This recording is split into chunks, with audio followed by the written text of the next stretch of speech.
All right, you ready? I'm ready. All right, welcome to another edition of the Founders Table. Pull up a chair and have a conversation with real founders where we discuss real topics that founders face on the daily. My name is Nick Long. This is Anthony Buscilio. And we want to remind you to like, subscribe, and share this with a friend. We actually don't charge anything. Your price of entry to continue to listen week after week is merely just to subscribe and to share. I should fucking charge you.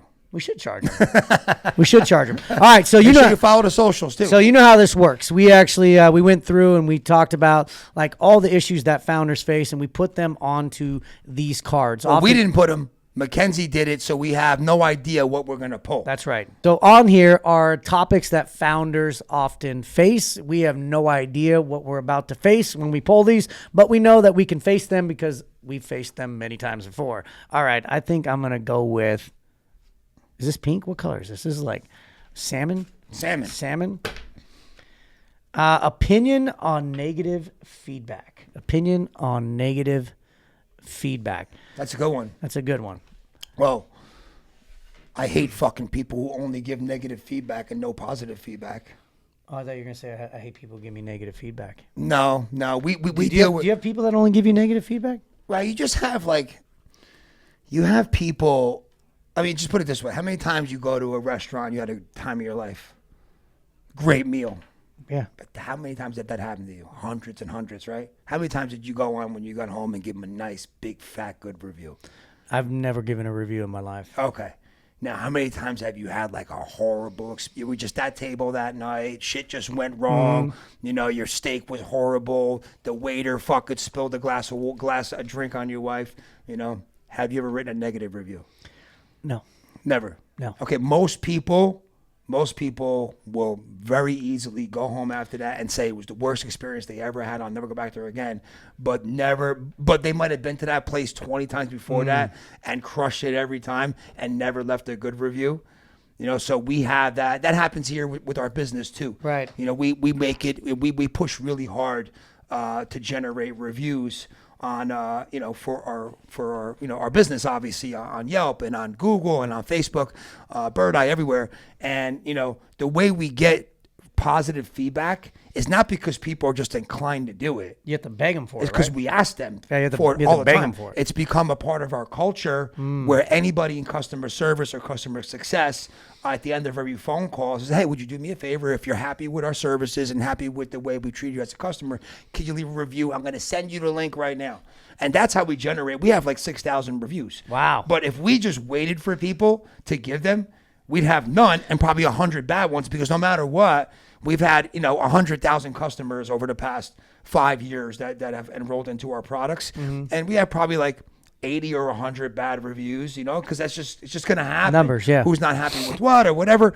But if I didn't ask for the other 5,900 positive ones, my profiles online would look like horrible. What a shitty company they are. Look, they have nothing but bad reviews. Right.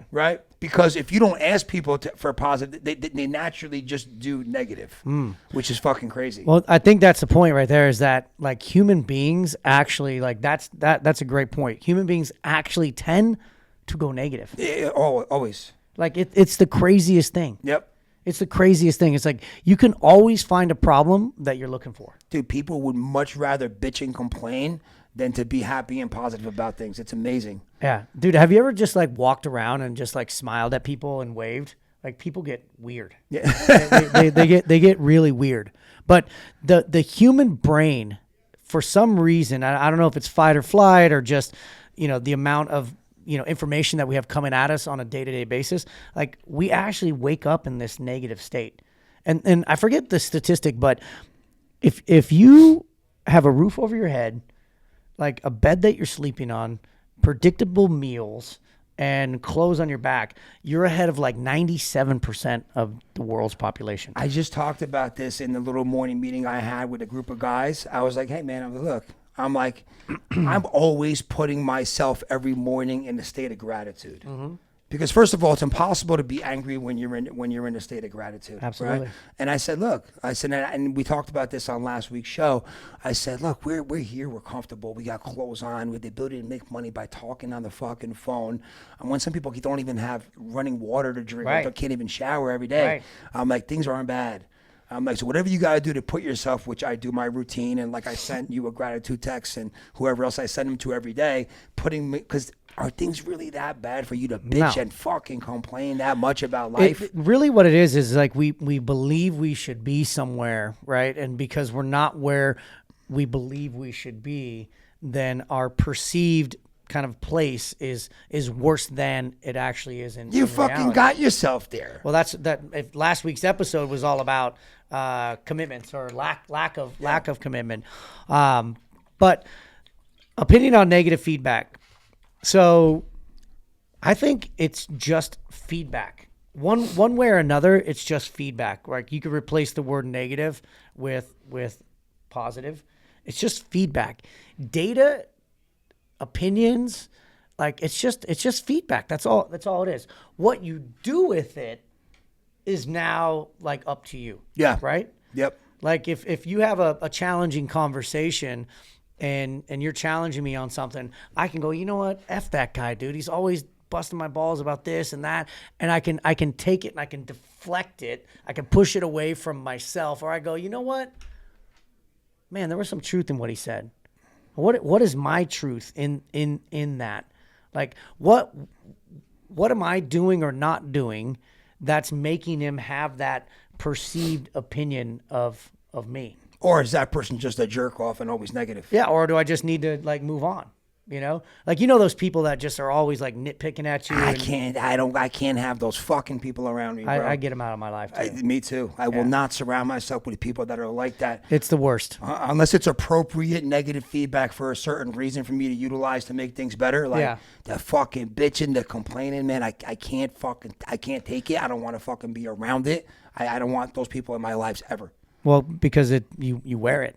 You know, and energy, like we are, as human beings, we're kind of like a sponge, you know? Yep. So we kind of go in and we start soaking up whatever is in our environment, right? Of course. So like if we're walking in, and that's why culture is so important to a business. You know, you walk into this place that you've built, it's incredible. It's incredible. Like you feel it when you walk in the doors. You start walking a little bit taller. You start smiling a little bit. You see people walking around, ringing the bell, high-fiving, well, I can't say that, but I forget we're on air here. But you see things happening here, and you're like, wow, this is really, really cool. Like I go into some offices, and it's like a morgue. Fucking morbid. It's crazy. And I was like, why would you want to spend every day like in that type of environment? I don't know. You know, but let's switch gears a little bit on this because I'm looking at it in a different light. How many people do you employ? About 80. 80. So are you always rainbows and butterflies with these people? Not always, but I really try to be. So do you have to give negative feedback? Yeah, we have to. Of course. So what's your tactic as a founder, right? As the CEO, you've kind of transcended the founder, led organization. You have like a legitimate operation here, multiple 8 figures of revenue, 80 employees and growing. Like, so how do you, as the leader, the CEO, provide negative feedback to somebody? I try to give negative feedback in a positive way. Negative feedback in a positive way. For example, that we had this example last week. Like you're handsome like a bulldog. something like that. Or like the example I gave last week with that one rep who had that big morning meeting about embracing the grind, and by the afternoon he was the lowest performer effort-wise in the whole company. When I walked over there, I could have been like, hey, dude, what the fuck is wrong with you? You're going to fucking do this, and then you're going to put these fucking I didn't do that. I said, hey, bro, come here. I want to talk to you for a minute. I'm like, dude, you're the one who had that morning meeting this morning about fucking grinding, bracing this up. I'm like, you're the lowest performer right now in the whole company. And I was like, does that make sense to you? I was like, what are you, I'm making you aware. I'm like, what are you doing, man? And I literally in that kind of tone too. When I could have went the other way and came down on them hard and called them a piece of shit, right, and pick it up. But you're not gonna get what you want out of that by doing it that way either. So I'm always just trying to. So you give Let me say that again. You give negative feedback in a positive manner. Unless it's something that I had to address that was something very bad that could cause, I don't know, some kind of danger, compliance. I mean, you know, there's certain things where like you got to blow up here and there, but You got to show your teeth. yeah. But I try not to do that. So it's not effective, especially in this day and age, especially dealing with HR issues. or just like. Actually, I guess this would be millennials. This day and age, with the sensitivity of the world and the sensitivity of people. Everybody's so damn sensitive. Dude, it's like, when I was at Ascend Brotherhood on Saturday, someone was asking me, some kid was like, hey, man, and people always ask me, hey, what's the difference between people on the East Coast and people on the West Coast? People always ask me that. We put cream cheese on our bagels. And I'll say that's the difference. I'll give you an example. This is pretty clean cut. If I'm on the East Coast and I haven't seen somebody in like a year, and now I see them and they're like 40 pounds heavier than last time, I'm like, dude, bro, what'd you fucking put on 40 pounds? What happened, man? Like that's just how we are. I said, if I did that out here, I'd put that guy in therapy and he'd be on depression medication the next day. So I'd ruin his life. You call it as it is. Just straight up call it as it is. Like it's just harder and thicker skin. Like, so back to business, like you got to be very sensitive to people out here too. Even when you're addressing and trying to correct things and trying to get what you want out of it, you got to be just really careful with how you talk to people, because you can really set them into a fucking depression, bad mindset where, you know, they won't produce for days. So it's crazy. So I have a way of doing it. And I think it might be similar to what you're saying, but I call it the shit sandwich. The shit sandwich, right? So imagine like, you know, a sandwich, nice little brioche bun, something delicious, and then a big and then a big pile of shit, and then another bun underneath it, right? So I kind of like call them in and like, hey, Anthony, I want to talk to you. Like, for example, like with your guy, hey, listen, man, like I look at you as a leader, you know, like, and I don't take that lightly, and I didn't give that title to you just because, you know, there was no one else to give it to you. Like, you earned that title, so you're a leader, right? Yeah, I'm a leader. And so, but then, man, like you gave this great speech. I was fired up. And then, like, look at the numbers. Yep. You know, now you deliver the shit, right? Look at the numbers, man. Like, does that look like leadership to you? Does that look like somebody who deserves to be on the pulpit preaching from a place that they're not practicing? Does that feel good to you? And I ask a lot of questions, right, to let them arrive at their own conclusion. It's always the best when you get them to talk about the Exactly. issue, because they already know, but get them to admit and hold themselves accountable Exactly. first before you just telling them what they did wrong, because they know what the fuck they did wrong. Exactly. They know what they're doing wrong. Right. But getting them to vocalize it and say it is a lot easier than you telling One them. of the greatest things I ever heard was, like, as a father, was it's not my job to protect my kids. It's my job to teach my kids to protect themselves. You know, like you can pull a lot of analogies from this, but like I do the same thing, like in parenting, I do the same thing in leadership with my kids. If I go up to my kids, hey, and I just come down on blah, blah, blah, blah, and like, they're not going to hear anything. They're not going to catch the lesson. They're not going to actually move from that place that I don't want them to be anymore. So I grab my kids, I get down on a level and I say, hey, what just happened? And I make them tell me. You know, and I said, like, what do you think we should do about this? You know? Yeah. And it's a way of leadership through leading somebody to their own conclusion and their own feedback. Because I guarantee you this, I am so much harder on myself than you could ever be, than my mom could be, than my dad can be, than social media can be. Like, I'm going to beat myself up. If I'm guided in the right direction by a good leader, like, I don't need that leader to tell me shit. Yep. I just need them to lead me to a pathway to do it on my own. You know? That's good. I like that. And so, listen, feedback is feedback. Feedback is feedback. That's it. Feedback is feedback. Positive and or negative, it's just feedback. You get to decide what you do with it. There's people that take positive feedback and it feeds their ego. You know, and then that's actually not good either. And then there's people who take negative feedback and they wear it and they believe that's who they are. And that's not the case either. Like, feedback is feedback. Okay, I did this and I got a good result. I did this and I didn't get a good result. What did I do here that was different than here?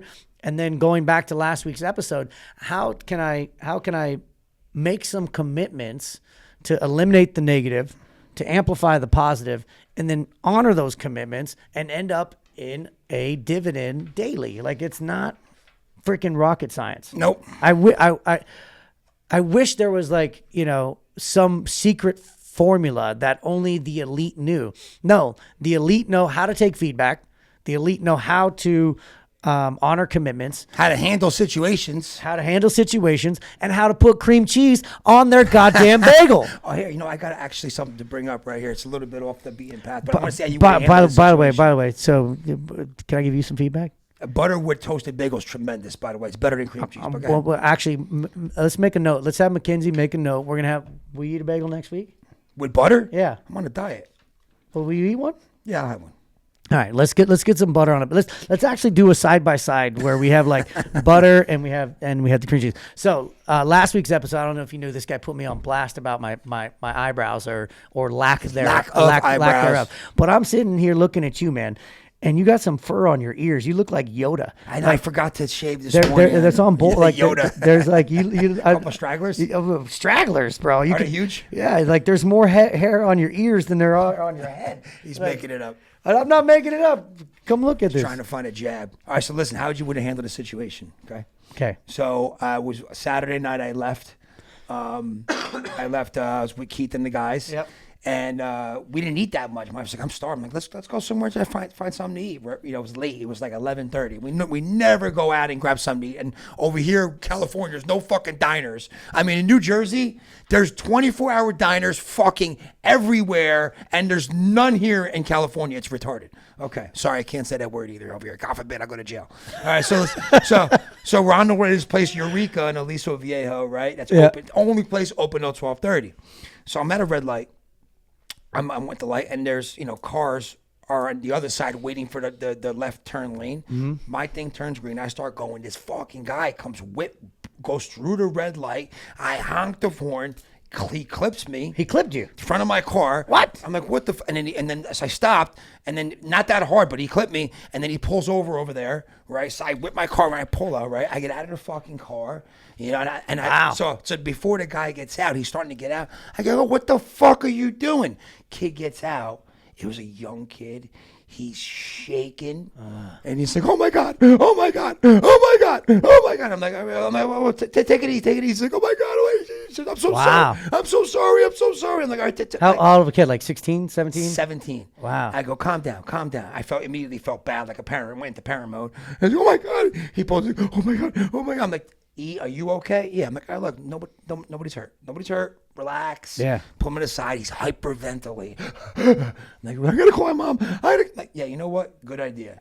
Call your mom. Let me talk to your mom. Do you have your insurance documents? Give me your license. Like, That's probably like his first accident, right? just got his license 3 months ago. Oh my god! And I felt horrible, you know what I mean? And my wife gets out of the car, I'm like, it's just a kid. I'm like, I'm like, dude, you ran through a red light. I know. I'm sorry. I'm like, okay. I'm like, listen, and I was like, all right, I don't even want the cop. If the cops come here, it's gonna be even more of a thing. Gonna be a spectacle. So I would have got out and been like, like.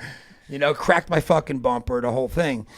So he got his mom on the phone. He couldn't let me talk to your mom. I'm like, Jesus Christ. I grabbed the phone. I'm like, hello. He's like, your son's totally fine. I'm like, look, he ran a red light. I was like, and nobody's hurt. Your bumper's messed up. My bumper's messed up. I'm just going to get his information. I'm not going to wait for the cops to come and make a whole thing. Your son's shaken up enough. Right. I said, all right. So she's like, okay, thank you. Where are you guys? Told her where we were. And then I was like, give me your insurance. I don't want to even deal with the cops. Got the insurance, got the license, took a picture of it. Here's my information. I'm like, I'm leaving you here by yourself now. Your parents are on the way. I'm not waiting for the fucking cops. I'm not doing this right now.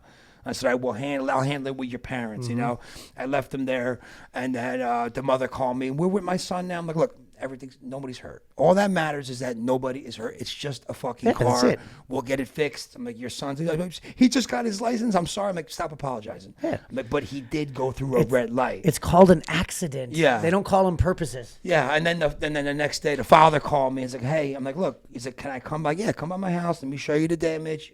You could decide if you want to go through insurance or not. I know some people have high deductibles. Right. I'm like, as long as your son's, it's not a big deal. And he's apologized. And they were Asian people, super, super nice. He came by the house. He's like, I'm so like, stop apologizing. It was an accident, but Dude, he I hate- did run a fucking red light. I hate when people apologize. Yeah, like, stop. It's over. I'm like, look, done. here's the car. Here's the damage. Yeah. What do you want to do? He's Yeah. like, go to a body shop. Get it. We'll figure it out from there. But I think I felt so. If it was a grown man, But even that, Maybe like not, I don't know. even that, like I mean, if the guy's being negligent or they were drunk or Yeah. you know they're like they put you in harm's way because of their incompetence, Yeah. then I think you can like fight fire with fire. Like there's actually a saying that that the like special forces, Navy SEALs have, and it's calm is contagious. yeah. Calm is contagious. I actually try to adopt this like in everything because it's like, what is me freaking out going to do other Yeah. than elevate all of my levels and not have me think And cause everybody else to freak out around you. Exactly. Yeah. Like if my kids are in danger or my wife's in danger, oh, dude, you'll see a different side of me. Kid goes to high school with my son. Yeah, like all of a sudden you wring his neck and then you're on the front page of the Dana Point Times. I got out hot at first because Of course, but that's a natural reaction. But it's like if you can just separate like 3 or 4 seconds between whatever happens, Yeah. and your reaction, yeah. dude, it's a game changer. I felt so bad for the kid, man. especially parenting too. Man, because I just felt so. I hope that someone else would handle my son that way. Of course, because I could see my son. Now, if the kid was panicking like if that the kid too. if the kid was drunk or like, then dude, I'm going. Yeah, no, he was totally norm. So made a mistake. Dude, I got a funny story. I'll try to make it real quick about an accident. So I grew up in the 909. You wouldn't know anything about it because you're from New Jersey and you put butter on your bagel. But like the 909 is like the inland. We like big lifted trucks. We go to the river. You know, it's like the tattoos and whatnot. And so the cool thing was to like lift trucks, you know, and like the cool thing was to get a truck and then lift it yourself. You get a case of beer with your boys and you lift it in the front yard.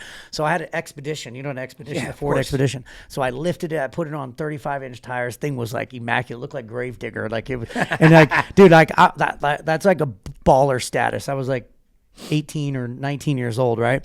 And so my friends are like, hey, dude, you got to be careful. Like this thing's going to drive differently than your normal car. And I'm like, Sure. I got this, dude. Literally just lifted it. Like, and I'm leaving my friend's driveway. I'm going home, and I can make a left turn or I can go straight. And I'm in the left turn lane. I'm like, I'm gonna go straight.